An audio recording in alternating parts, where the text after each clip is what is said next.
Buenas noches, mi nombre es Luis Felipe Thompson Montero, soy alumno de la Universidad Virtual CNSI, curso la carrera de licenciatura en Derecho.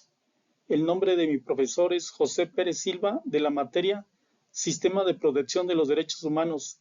Esta es la actividad de Proyecto Integrador. ¿Qué es la Comisión Nacional de los Derechos Humanos?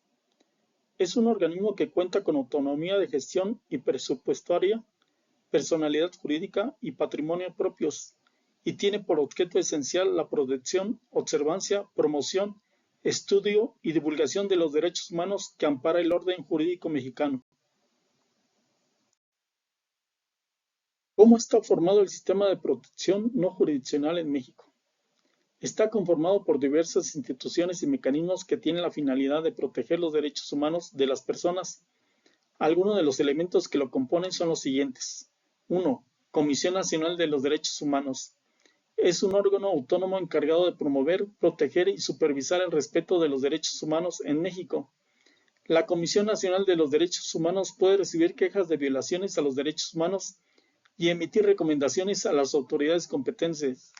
2. Comisiones estatales de los derechos humanos.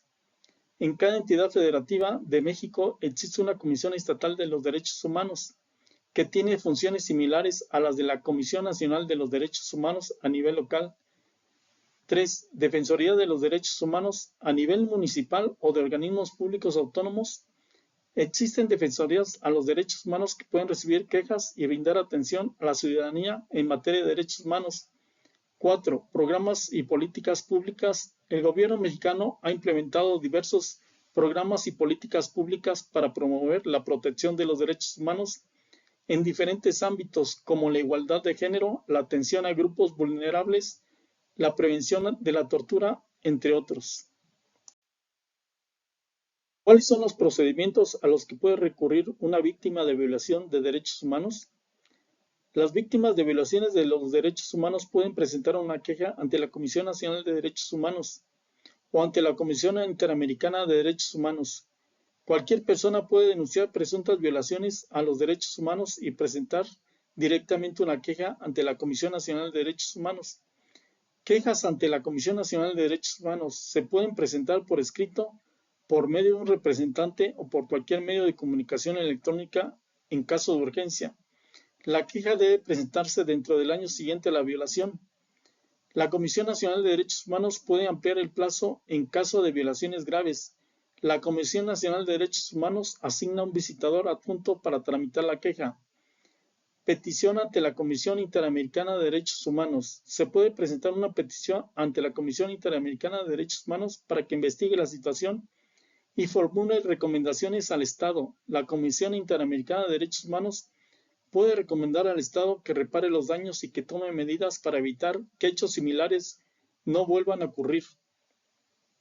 Se debe acudir ante el organismo estatal de derechos humanos del lugar donde sucedieron los hechos. Si el organismo estatal no cumple con sus funciones, se podrá acudir ante la Comisión Nacional de Derechos Humanos.